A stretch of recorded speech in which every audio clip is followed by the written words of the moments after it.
दुनिया का सबसे जीनियस क्रिमिनल जिसने एक टाइम पर हार्वर्ड यूनिवर्सिटी से पढ़ाई की, फिर 25 साल की उम्र में वो प्रोफेसर भी बना, लेकिन उसके बाद कैसे 20 साल तक उसने अमेरिका की जांच एजेंसी एफबीआई को बेवकूफ बनाया और कैसे हर बार उनको चकमा दिया। जिस क्रिमिनल ने पहले ही बता दिया था कि भविष्य में एक सोशल मीडिया का दौर होगा और उस दौर में इंसान की आज़ादी छिन जाएगी, इंसान टेक्नोलॉजी पर डिपेंड हो जाएगा और जिंदगी में बहुत सारी दुश्वारी आएंगी। और अगर आज के टाइम में इन बातों पर गौर किया जाए तो वाकई में आज चीजें काफी बदल गई हैं। फैमिली में लोग आपस में बात करने के बजाय सब सोशल मीडिया पर एक्टिव हैं, सबके हाथ में मोबाइल। किसी का अगर आईक्यू लेवल 130 से ज्यादा हो तो उसको जीनियस कहा जाता है, और एक शख्स का आईक्यू लेवल 163 था, जिस वजह से उसको सबसे जीनियस आतंकवादी कहा जाता है। अमेरिका में रहने वाला टेड कजेंस्की, जिसका जन्म अमेरिका के शिकागो शहर 1942 में हुआ था, बचपन से ही पढ़ने लिखने में काफी समझदार, मिडिल क्लास फैमिली से था और सभी सब्जेक्ट में वो बहुत अच्छा था। मैथ्स में तो वो चैंपियन था, हमेशा फर्स्ट आता था। काफी भाषाएं भी उसने एक टाइम पर सीख ली थी, जो उसके माँ बाप के लिए काफी हैरानी वाली बात कि इतने कम टाइम में उसने एक से ज्यादा भाषा सीख ली। माँ बाप को भी भरोसा कि फ्यूचर में उसका करियर बहुत अच्छा होगा, अच्छी पोस्ट होगी, काफी पैसे कमाएगा। 16 साल की उम्र में उसने पॉपुलर यूनिवर्सिटी हार्वर्ड यूनिवर्सिटी से उसको एडमिशन मिल गया। वहां से उसने बैचलर कंप्लीट किया। उसके बाद एक और पॉपुलर यूनिवर्सिटी में मैथ्स में उसने मास्टर किया और उसके बाद उसने पीएचडी की भी डिग्री हासिल की। और इस कम उम्र में वो काफी सक्सेस हुआ। ऐसा कोई एग्जाम नहीं था जिस एग्जाम को उसने पास ना किया हो, हर एग्जाम में वो फर्स्ट आता था, कभी भी सेकंड नहीं आया। और एक बार उसने एक रिसर्च पेपर बनाया था, और जब उस रिसर्च पेपर का पता उसके एडवाइजर को लगा और जब उसने उस पेपर को चेक किया तब उसने कहा था कि हर कोई इस रिसर्च पेपर को नहीं समझ पाएगा। अमेरिका में सिर्फ गिनती के 20-25 लोग होंगे जो कि इस रिसर्च पेपर को समझ पाएंगे, जिसमें उस वक्त से काफी आगे की चीज लिखी हुई थी। तो सबको लग रहा था कि टेड का भविष्य काफी बेहतरीन है, और उसने ऑलरेडी पहले बैचलर कंप्लीट की, फिर मास्टर, और उसके बाद पीएचडी के बाद उसने कई बड़े बड़े एग्जाम भी क्लियर किए। लेकिन एक टाइम के बाद उसको ऐसा लगा कि ये जो सारे एग्जाम है, ये जो सब डिग्री है, ये तो उसके स्टैंडर्ड के है ही नहीं, क्योंकि ये सब काफी आसान लगता था उसको। और एक टाइम के बाद उसको लगा कि क्या वो टाइम वेस्ट कर रहा है, क्योंकि वो जो सोच रहा है, जो लिखना चाहता है, उसके मुकाबले वो एग्जाम कुछ है ही नहीं। वो तो काफी इजी था और उस एग्जाम में उसके लिए कोई चैलेंज नहीं था, तो उसको वो बोर लगने लगता है। उसको लगा कि एजुकेशन सिस्टम उसके हिसाब से नहीं है। तो अंदाजा लगाया जा सकता है कि एक शख्स जिसने अपनी जिंदगी में इतने सारे टफ एग्जाम दिए, उसको वो सारे एग्जाम बहुत इजी लगते थे, और उसको यही लगा कि वो इतने इजी एग्जाम देकर अपना टाइम वेस्ट क्यों कर रहा है। वो अपनी लाइफ में कुछ और नया उसे करना चाहिए, कुछ नया सीखना चाहिए। तो पीएचडी करने के बाद जब उसकी उम्र 25 साल की थी, तब साल 1971 में वो कैलिफोर्निया गया और वहां पर उसने कॉलेज में असिस्टेंट प्रोफेसर की नौकरी की। कुछ टाइम तक वो वहां पर नौकरी करता रहा। बाद में उसको लगा कि अब शायद उसको लाइफ में कुछ और करना चाहिए। बड़े बड़े एग्जाम उसने ऑलरेडी क्लियर कर रखे थे, और उसको लगा कि अब उसको नौकरी नहीं करनी चाहिए, और अपनी लाइफ में अब उसे आगे क्या करना है वो बाद में डिसाइड करेगा। साल 1971 में उस कॉलेज में असिस्टेंट प्रोफेसर की नौकरी से उसने रिजाइन कर दिया और वहां से वो चला गया। उसके बाद अचानक लिंकन शहर से कुछ दूरी पर वो एक सुनसान बस्ती में गया। कुछ देर वहां घूमने के बाद वो वापस घर चला गया। उसके अगले दिन वो दोबारा उस जगह पर गया, कुछ दिन तक घूमा और फिर वापस चला गया। एक बार वो जब उस जगह पर गया और काफी टाइम तक वहां घूमता रहा, तो वहां पर उसने सुनसान इलाके में एक झोपड़ी बनाई और फिर वो उस झोपड़ी में रहने लग गया। उसके घर वालों को भी जब ये पता चला कि वो नौकरी नहीं कर रहा है, उसने रिजाइन कर दिया है और अपने घर में फैमिली के साथ रहने की बजाय वो लिंकन शहर से एक दूर दराज सुनसान इलाके में झोपड़ी बना के रह रहा है। और जिस जगह वो रह रहा था वहां ना तो बिजली थी ना था पानी, यानी लाइफ की जो बेसिक सुविधा होती है शहर में, वो वहां पर थी नहीं। बस उसने कई सारी किताबें ली और वो वहां रहने चला गया। कुछ दिन तक उसके घर वालों ने उसे समझाने की कोशिश की कि वो वहां पर ना रहे, अगर वो पहले के घर में नहीं रहना चाहता तो वो किसी और घर में भी रह ले शहर में। लेकिन वो नहीं माना और वहीं पर रहा, और एक टाइम के बाद उसके घर वालों ने भी इससे बातचीत बंद कर दी। उनको लगा उसका दिमाग ऐसा ही है और उसको समझाने का कोई फायदा नहीं है, और हो सकता है कि वो कुछ टाइम के बाद खुद ही वापस घर आ जाए और वहीं रहने लग जाए। उसके बाद टेड लगभग 6-7 साल तक वहीं पे रहता है। उस वक्त उसके दोस्त भी कम थे, वो ज्यादा किसी से बात नहीं करता था। कुछ लोगों ने जानने की कोशिश की भी कि वो है कहाँ पर, लेकिन टाइम के साथ उन्होंने भी उसका पता ढूंढना बंद कर दिया। तो 1971 में टेड झोपड़ी में उस सुनसान इलाके में रह रहा था, और अब साल 1978 स्टार्ट हो चुका था, कई साल बीत चुके थे। एक यूनिवर्सिटी के इंजीनियर डिपार्टमेंट के प्रोफेसर क्रिस्ट के घर में एक पैकेट आता है और इस पैकेट का पोस्टल डिपार्टमेंट के एक कर्मचारी लेकर वहां पर पहुंचा था। जब उसने प्रोफेसर से कहा कि ये आपके नाम पर एक पैकेट आया है, तब उस प्रोफेसर ने उससे पूछा कि ये किसने भेजा है, क्योंकि इस पैकेट में सेंडर का नाम नहीं लिखा था। उसके बाद उस कर्मचारी ने कहा कि उसको खुद पता नहीं है, क्योंकि ये पैकेट यूनिवर्सिटी में रखा हुआ था और जानकारी के मुताबिक इस पैकेट को रिटर्न करना था और रिटर्न करने का जो एड्रेस था वो उसी प्रोफेसर क्रिस्टन के घर का एड्रेस था और इसी वजह से वो कर्मचारी उस पैकेट को लेकर वहां पहुंचा। लेकिन प्रोफेसर को शक होता है कि ये पैकेट उसका है नहीं और उनको ये पता नहीं कि ये भेजा किसने है और इस पैकेट में है क्या। इसी वजह से वो पुलिस को इन्फॉर्म करते हैं। उसके बाद पुलिस की टीम प्रोफेसर के घर पहुंचती है। अब उसके बाद घर में प्रोफेसर, वो पोस्ट कर्मचारी और पुलिस की टीम मौजूद थी। उसके बाद एक पुलिस ऑफिसर उस पैकेट को खोलता है। जैसे ही वो उस पैकेट को खोलता है, एक धमाका होता है। हालांकि वो धमाका इतना तेज नहीं था और उसमें पैकेट में जो बम रखा हुआ था वो इतना एडवांस नहीं था, जिस वजह से उस ऑफिसर को ज्यादा चोट नहीं आई। अब पुलिस हैरान कि आखिर ये पैकेट किसने भेजा था और आखिर किसने मजाक किया है कि ये कैसा मजाक कि पैकेट में एक बम रखा और उसको सेंड कर दिया। पुलिस ने कुछ टाइम तक इसकी इन्वेस्टिगेशन की, लेकिन पुलिस एक टाइम के बाद इस केस को सीरियसली नहीं लिया। बम मामूली था, किसी को ज्यादा चोट भी नहीं आई थी, लेकिन इसके 8-9 महीने के बाद ही दोबारा एक यूनिवर्सिटी के एक स्टूडेंट को एक पैकेट भेजा जाता है। एक स्टूडेंट जब उस पैकेट को खोलता है, फिर धमाका होता है और इस बार भी ये बम ज्यादा एडवांस नहीं था, उसको ज्यादा चोट नहीं आती और दोबारा इस घटना में लंबे टाइम तक इन्वेस्टिगेशन नहीं होती। लेकिन कुछ महीनों के बाद एक तीसरा इंसिडेंट होता है और इस बार जो घटना हुई, उस घटना ने मजबूर कर दिया अमेरिका की सबसे बड़ी जांच एजेंसी FBI को इस केस की इन्वेस्टिगेशन करने के लिए। और होता यह है कि जब एक बार अमेरिका की एयरलाइन की फ्लाइट शिकागो से वॉशिंगटन जा रही थी और इस फ्लाइट ने टेक ऑफ कर लिया था, तो अचानक रास्ते में फ्लाइट के बैकेज एरिया में एक धुआं निकलना स्टार्ट हुआ और सही टाइम पर उस फ्लाइट के पायलट को इसका पता लग गया कि प्लेन के एक हिस्से में धुआं निकल रहा है। उसने फौरन इमरजेंसी लैंडिंग की। उसके बाद एक एक करके पैसेंजर प्लेन से निकले और बाद में जब उस प्लेन के अंदर चेक किया गया तो पता चला कि प्लेन के अंदर एक पैकेट था जिसमें बम था और ये बम इस बार काफी हाई पावर का था और वो बम फटा नहीं था, कुछ टेक्निकल प्रॉब्लम की वजह से। अगर उस टाइम वो बम फट जाता तो उस प्लेन में लगभग 150 मुसाफिर, क्रू मेंबर और पायलट सब मारे जाते। लेकिन किस्मत अच्छी थी कि वक्त रहते हुए इस प्लेन की इमरजेंसी लैंडिंग हो गई। जब ये इंसिडेंट थोड़ा पॉपुलर हुआ और FBI की टीम को पता चला तो कुछ टाइम के बाद उन्होंने इस केस की इन्वेस्टिगेशन शुरू की। पता चला कि पहले भी एक यूनिवर्सिटी के प्रोफेसर को और स्टूडेंट को ऐसा ही पैकेट भेजा गया था जिस पैकेट में बम था। हालांकि उस वक्त उस पैकेट में जो बम था वो इतना एडवांस नहीं था और उनको मामूली चोट आई थी। तो FBI टीम ने पता लगाने की कोशिश की कि मामला है क्या और कौन शख्स है जो इन बम को बना रहा है और बाद में जगह जगह पर भेज रहा है। उस बम को बनाने में जो चीज यूज हुई थी वो बहुत ही कॉमन थी और FBI की टीम को अब ये पता था कि एक ही शख्स है जिसने इन तीनों जगह पर वो बम भेजा था, लेकिन वो है कौन ये पता नहीं। उनके साथ पहले कुछ नोटिस भी पुलिस को मिले थे, लेकिन उसमें भी FBI की टीम को कोई कामयाबी नहीं मिली और केस स्लो हो चुका था। तो कई वक्त तक FBI की टीम इन्वेस्टिगेशन करती रही, लेकिन उनको कोई जानकारी नहीं मिली और आने वाले कई सालों में वो पैकेट आते रहे, बम फटते रहे। और एक बार तो एक रेस्टोरेंट के मालिक के पास जब वो बम भेजा गया था, जब उसने उस पैकेट को खोला और जो धमाका तेज हुआ उसमें उसकी जान चली गई। इसके अलावा जितनी भी अलग अलग जगह पर पैकेट भेजे गए उन सभी जगह पर बम फटने के बाद लोगों को ज्यादा चोट नहीं आई। हालांकि इसके अलावा जितनी भी जगह जगह पर वो बम भेजे गए थे वहां पर लोगों को ज्यादा चोट नहीं आई, लेकिन क्योंकि अब एक शख्स की इस केस में मौत हो चुकी थी तो दोबारा FBI की टीम ने केस की इन्वेस्टिगेशन की। साल 1990 में FBI की टीम को एक क्लू मिलता है। एक बार जिस जगह पर वो पैकेट भेजा गया था और जब एक शख्स ने उस पैकेट को खोला था, बम फटने की वजह से उसको मामूली चोट आई थी, तो वहां पर एक CCTV कैमरा था। पुलिस ने जब उस CCTV कैमरे को चेक किया तो उसमें एक शख्स पुलिस को दिखाई देता है। बाद में उसके स्केच बनाए गए और उनको अलग अलग पुलिस डिपार्टमेंट में भेज दिया गया। उसके बाद कई क्रिमिनल के क्राइम रिकॉर्ड को चेक किया गया और कई लोगों से पूछताछ की गई, लेकिन उस CCTV फुटेज में वो कौन था किसी को पता नहीं। तो दोबारा FBI की टीम के लिए नाकामयाबी थी। उसके बाद कुछ साल बीते, साल 1993 स्टार्ट हो गया। इसी दौरान बम फटा, लोगों को मामूली चोट आई और कुछ लोगों को बहुत ज्यादा चोट आई।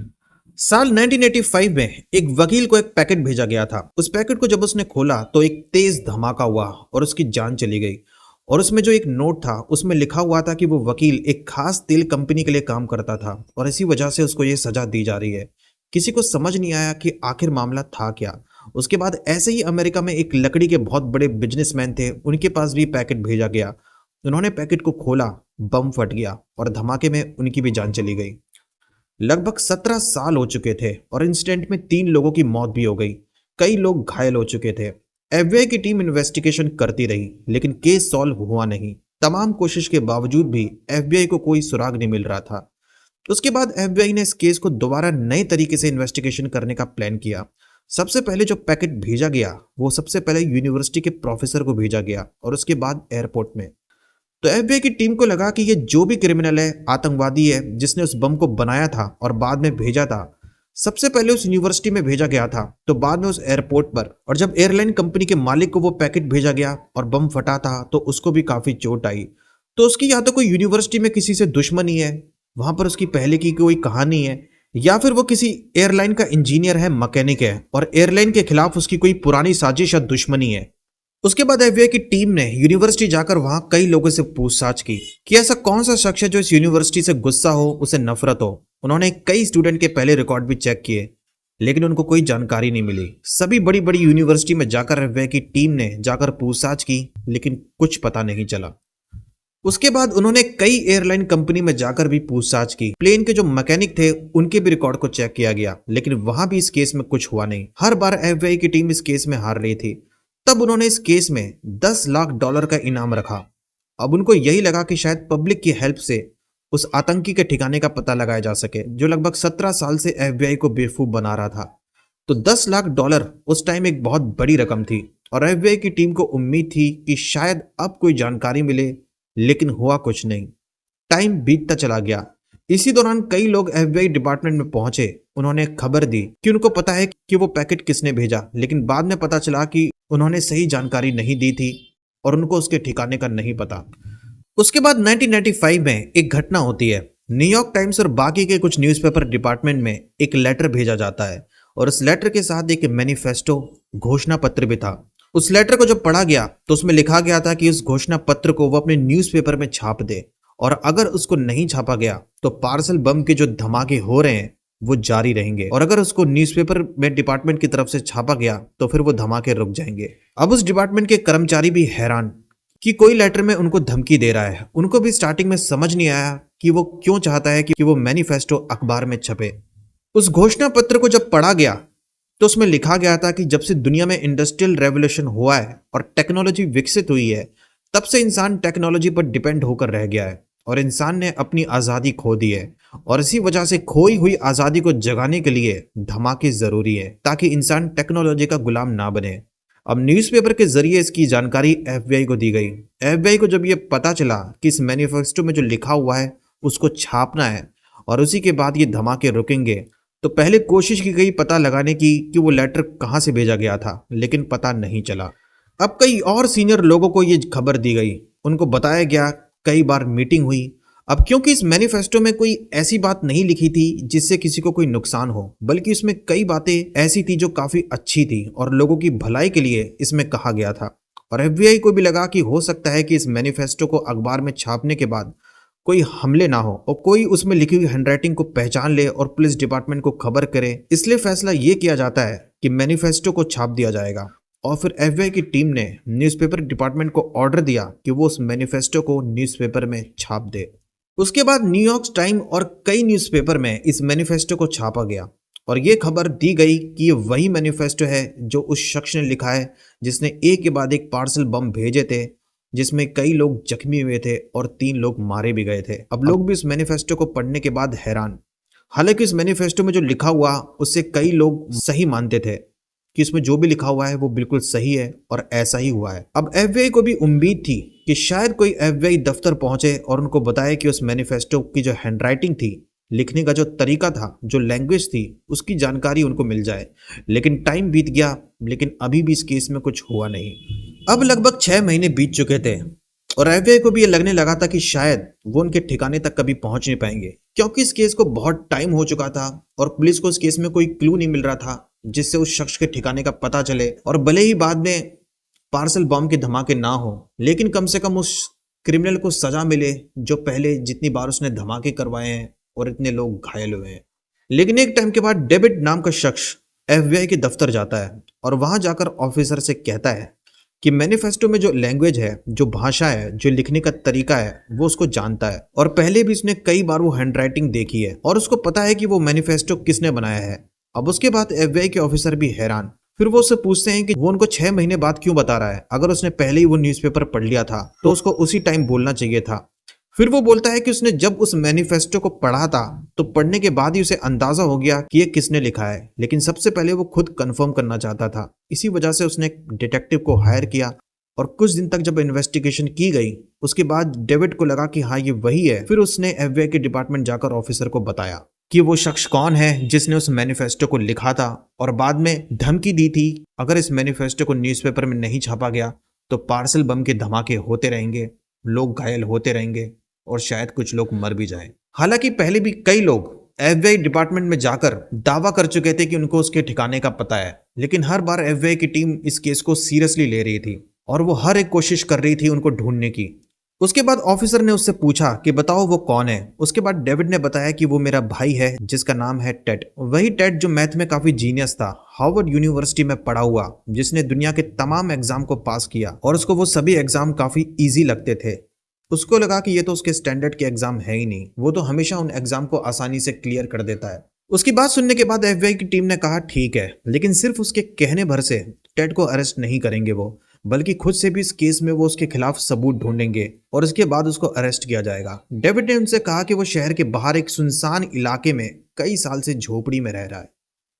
पुलिस को स्टार्टिंग में जब पता चला कि वो एक सुनसान इलाके में झोपड़ी में रह रहा है तो उनको यकीन नहीं हुआ। उसको लगा कि डेविड झूठ बोल रहा है, जैसे पहले कई लोगों ने उनसे झूठ कहा था। लेकिन फिर भी वो डिसाइड करते हैं कि एक टाइम के बाद वो वहां जाकर चेक करेंगे कि वो वहां पर है या नहीं।